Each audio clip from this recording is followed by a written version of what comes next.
এমনি এমনি ঘুমাবেন না। ঘুমানোর আগে বিসমিল্লাহ বলে লাইটটা অফ করবেন, বিছানাটা বিসমিল্লাহ বলে ঝাড়বেন, ঠিক আছে? ওয়াশরুম থেকে পারলে অজু করে আসবেন।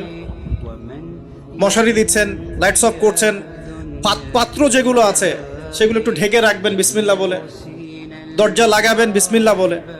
এরপর 3 বার পড়বেন সূরা ইখলাস একবার, সূরা ফালাক একবার, সূরা নাস একবার, পরে হাত একত্রিত করে ফু দিয়ে গা মাসাহ করবেন।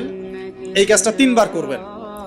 একবার আয়াতুল কুরসি পড়বেন, সূরা বাকারার 255 নম্বর আয়াত, আল্লাহু লা ইলাহা ইল্লা হুয়াল হাইয়ুল কাইয়ুম, এটা শেষ পর্যন্ত।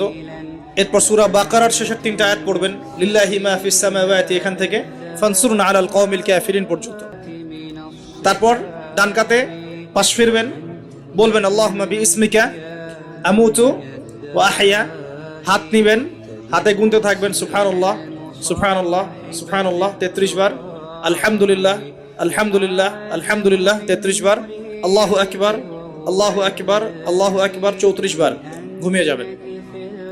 এখন যদি আপনি 6 ঘন্টা ঘুমান, আপনি নবী সাল্লাল্লাহু আলাইহি ওয়াসাল্লামের সুন্নত অনুযায়ী ঘুমিয়েছেন, প্রত্যেক ঘন্টা ঘুমানোর জন্য আল্লাহ আপনাকে নেকি দিবেন ইনশাআল্লাহ।